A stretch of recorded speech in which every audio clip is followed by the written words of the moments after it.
હમણાં જે અમે ટ્રેક સબમિટ કર્યો એ સારપાસ ટ્રેક છે. ત્યાંના લોકલ લોકો સર એટલે થીજેલું તળાવ કહે છે ત્યાંના લોકલની ભાષામાં. તો એ સારપાસ ટ્રેક સમુદ્ર તલથી 13,850 ફીટની ઊંચાઈ પર આવેલો છે. અને એ અમે 4 દિવસના ટ્રેક પછી પૂરો કર્યો, જે 48 કિલોમીટરનું ટોટલ ટ્રેકિંગ થાય છે. 4 ફેઝમાં અમે પૂરો કર્યો. અને તિરંગો લહેરાવાનું રીઝન કંઈક ખાસ એવું નહોતું, પણ એ ખુશી અલગ જ મળતી હોય છે કે આટલી બધી હાઇટ ગેઇન કર્યા પછી જે તકલીફો વેઠી, જે સર્વાઈવ કર્યું, અને એ પછી ત્યાં જઈને જે તિરંગો લહેરાય તો એક સુકૂન મળે છે. મતલબમાં દેશનો તિરંગો ઝંડો લહેરાવાથી એટલું સુકૂન મળે છે ને કે હું તમને શબ્દોમાં બયાન નહીં કરી શકું. અને દેશ પ્રત્યે તો બધાને પોતાના દેશ પ્રત્યે તો પ્રેમ હોય જ છે. ટ્રેકિંગ કરતા સમયે કેટલો સમય લાગ્યો અને ત્યાં કેમના તમે ફેસ અનુભવ્યા મુશ્કેલીઓનો? ટ્રેકનો ટોટલ 48 કિલોમીટર ટ્રેક ફેસ કરતા અમને 4 દિવસ અને 4 નાઇટ અને 5 દિવસ લાગે. એટલે ટોટલ 5 દિવસનું અમે લોકોએ ટ્રેક કર્યું. પૂરા દિવસમાં ટોટલ અમે લોકો 8 કે 10 કિલોમીટરનું ટ્રેક કરતા હોઈએ છીએ. અને પછી અમારા જે ટેન્ટ સાઇડ હોય છે ત્યાં અમે લોકો રેસ્ટ કરતા હોય છે. ત્યાં ફૂડ અને અમને જે નાસ્તો ને બધું આપવામાં આવે છે, અને રાત્રે સ્લીપર બેગ આપી અને અમને સુડાવવામાં આવે છે. અને બીજા દિવસે સવારે એ જ રાઉટિંગમાં બીજા 8-10 કિલોમીટર આગળ જવાનું છે. એટલે હાઇટ ગેઇન કરતા કરતા જવાનું હોય છે. તમને આઈડિયા કેટલા આવ્યો અને તમે કેનો કોનો સંપર્ક કર્યો કે આ અચીવ કર્યું તમે? આ ટ્રેક કરવા માટે મેં પહેલા બી 10 વર્ષ પહેલા બી ઘણા બધા ટ્રેક કર્યા છે, જે આના કરતા બી વધારે હાઈટ, જેમ કે લેહ લડાખ બી અમે ગયેલા છે અહીંથી બરોડાથી બાઇકો લઈને. અને બીજા બી લોકલ ટ્રેક્સ ઘણા કર્યા છે.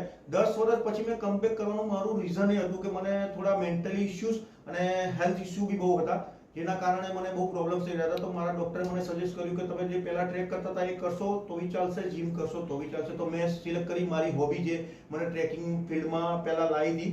તો મેં ગ્રીન ટ્રેલ કરી કંપની છે એક બરોડાની, જે અરુણભાઈ પટેલ દ્વારા ચાલવામાં આવે છે. ત્યાં એઝ એ ફ્રેન્ડ તરીકે મેં જોઈન થયો અને એમની સાથે મેં ઘણા બધા નાના લોકલ ટ્રેક કર્યા.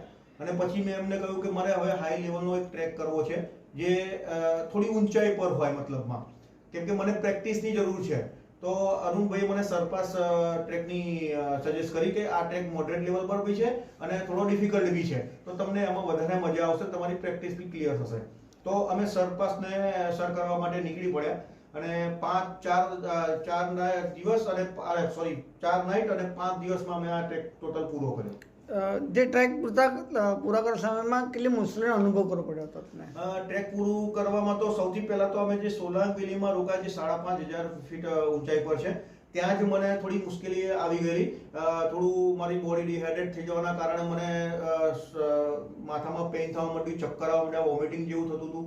તો અરુણભાઈએ મને એ વસ્તુમાં બી બહુ મેન્ટલી તૈયાર કર્યો અને મને બહુ સારી રીતે સમજાવ્યું, અને મને જે મેડિસિનનો ઉપયોગ કરવાનો હોય એ સમજાવ્યું. અને બીજા દિવસે મને ટ્રેક માટે તૈયાર કર્યો. ત્યાં થોડી મને એક્સરસાઇઝ બી કરાવડાયેલી કે જેનાથી લઈને મને કોઈ પ્રોબ્લેમ્સ ના આવે આગળ. તો એક મુશ્કેલી આવી. પછી અમે જે સ્ટાર્ટઅપ કર્યું ત્યાં રસ્તામાં મને કોઈ જગ્યાએ મુશ્કેલી નથી નડી. અમુક જગ્યા પર જે મોડરેટ લેવલ કે હાઈ લેવલનું એટીટ્યુડ હતું ત્યાં થોડી બધાને, મને એકનાની પણ ઘણા લોકોને તકલીફ હતી, જે બ્રીથની પ્રોબ્લેમ થતી હોય છે, હવા પાતળી થતી હોય. તો 12,500 ફીટ પર અમારી બીપી અને અમારા ઓક્સિજન લેવલ ચેક કરવામાં આવ્યા હતા, જ્યાં હું મારું બોડી એકદમ નોર્મલ કન્ડિશનમાં હતું. અને મતલબ ટ્રેક દરમિયાન મને જે 48 કિલોમીટરના ટ્રેક દરમિયાન મને કોઈ પ્રોબ્લેમ આવ્યો નથી. ત્યાંનું હવામાન ને અહીંયા આપણા વડોદરાનું હવામાનમાં ઘણો ફરક હતો. તો ત્યાં કેવી રીતના તમે એને કમ્પેર કરેલા? અહીં આપણે સી લેવલથી બહુ નીચે છીએ, મતલબ સી લેવલથી 30-35 મીટરની ઊંચાઈ પર છે. ત્યાં તમારે 13,000 14,000 ફૂટ ઉપર જવાનું હોય છે. તો એમાં ખાસ તકેદારી એ રાખવાની છે કે જેટલું બને એટલું પાણી પીવો અને પ્રોટીન ફૂડ ખાઓ. મતલબમાં તીખું તળેલું એવું ફૂડ ત્યાં ખાવાથી તમારા હેલ્થ ઇશ્યુ થઈ શકે છે, કેમ કે તમે શરીરમાં જો પાચન શક્તિ ક્લિયર નહીં થાય તો તમે આગળ કશું કરી નથી શકવાના. અને કહેવાય છે કે શરીરની જેટલી બી બીમારીઓ છે તે પેટથી શરૂ થાય છે. તો અમે લોકો ત્યાં પ્રિકોશન એવું રાખતા હોય છે કે બને ત્યાં સુધી પ્રોટીન વાળી વસ્તુ ખાવાનું વધારે સજેસ્ટ કરતા હોઈએ છીએ. ત્યાંનું લોકલ ફૂડ અને ત્યાંનું જે પાણીમાંથી બનાવેલું જે મીઠું ફૂડ હોય છે એ વધારે અમે પ્રિપેર કરતા હોઈએ છીએ. સાથે સાથે પાણી તો છે, લિક્વિડ બી અમે લોકો લિક્વિડ ફોર્મમાં બી એ લોકોને કહેતા હોય છે કે જેટલું બનેલું ચા કોફી લિક્વિડ ખાઓ. અને મેઇન પ્રિકોશન એ છે કે ઘણા લોકો શું કરતા હોય છે કે અહીંથી ટ્રેકિંગની શરૂઆત કરે અને ત્યાં જ્યાં પછી સીધા ડાયરેક્ટ 4 કે 5 કિલોમીટરનો ટ્રેક કર્યા પછી ડાયરેક્ટ લોકો શું કરતા હોય છે, ટેન્ટમાં જઈને સૂઈ જતા હોય છે. પણ મારી એવી અપીલ છે કે એવું ના કરશો. ત્યાંના વેધર પ્રમાણે તમારી બોડીને ઢાલો. કેમ કે અહીં તમે ગરમીમાં રહો છો, ત્યાં તમે ઠંડીમાં જાઓ છો, તો બોડી ઠંડી ના પડવી જોઈએ. તો તમારી બોડીને આમ રાખો, ગરમ રાખો. એક લેયર કપડું પહેરીને તમને ઠંડી લાગતી હોય તો એક લેયર પહેરી રાખો. પણ ટેન્ટમાં કે અંદર ના જશો. અને કોઈ બી ટ્રેક કર્યા પહેલા તમને જે સિટીમાં તમારે ટ્રેક ચાલુ કરવાનો છે એ સિટીમાં 5000 કે 10,000ની ફીટ પર જ્યાં બી તમને હોલ્ડ મળતો હોય ત્યાંથી ટ્રેક ચાલુ થતો, તો એક દિવસ ત્યાં રોકાઓ અને ત્યાંના વેધરને સેટ કરો પોતાની બોડી સાથે. તો તમે વધારે ફિઝિકલી ટ્રેક સારી રીતે કરી શકશો.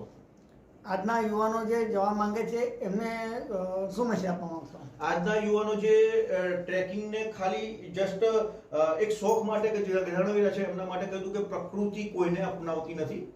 અને પ્રકૃતિ એક એવી વસ્તુ છે ને જે તમને બચાવી બી શકે છે ને મારી બી શકે છે. તો પ્રકૃતિ સાથે કોઈ ચેડા ના કરશો, કચરો વચરો ના નાખશો. જાઓ છો તો એ વેપર્સ, ચોકલેટના વેપર્સ, પાણીના બોટલ જે તમે ફાંકો છો, પ્રકૃતિ આપણને પાછી જ આપવાની છે. તો મારું તમને કે એવું એડવાઇસ તો હું ના કહી શકું, પણ હું તમને એક રિક્વેસ્ટ કરી શકું છું કે પ્રકૃતિને માણો. પ્રકૃતિ સાથે રહેવાથી બધા બહુ ફાયદા છે, જેમ કે હૃદય રોગ છે, પછી તાજી ચોખ્ખી આ ભીડભરી દુનિયામાં જે તમે જુઓ છો કે કેટલું બધું પ્રદૂષણ વધી ગયું છે સિટી લેવલ પર, તો ત્યાં તમને પ્રદૂષણ નહીં મળે. ત્યાં તમને ચોખ્ખી હવા મળશે અને તમારા હેલ્થ માટે બહુ બહુ સારા બેનિફિટ છે. જો તમે જીમ કરતા હો તો જીમમાં બી તમે જે કસરત કરો છો એ સેમ કસરત અહીં થશે તમારી, પણ તમને ત્યાં જીમના બેનિફિટ અને આના બેનિફિટમાં જમીન આસમાનનો ફરક છે. લાસ્ટ જે તમે તિરંગો લહેરાયો અને કેટલો ખુશીનો પણ તમારા મિત્રોને બી ઘણો આનંદ થયો, ને શું કહેશો એના માટે? જે તિરંગો લહેરાવવાળી વાત છે ને એ સર એવું છે કે તિરંગો લહેરાવો એ બહુ મોટી વાત છે મારા માટે. કેમ કે 13,850 ફીટની ઊંચાઈ પર જઈ આટલી પાતળી હવા, આટલી -10 ડિગ્રી ઠંડીમાં જે જ્યારે તિરંગો લહેરાવાનો થાય ત્યારે એટલી ખુશી થાય છે કે હું આ ભારત દેશમાં પેદા થયો છું અને મને આ ગર્વ બી થાય છે કે મને આ ચાન્સ અને આ મોકો મળ્યો કે ઉપર જઈને મેં મારો તિરંગો લહેરાવ્યો. એક પેલો બલડવાળો રહી ગયો.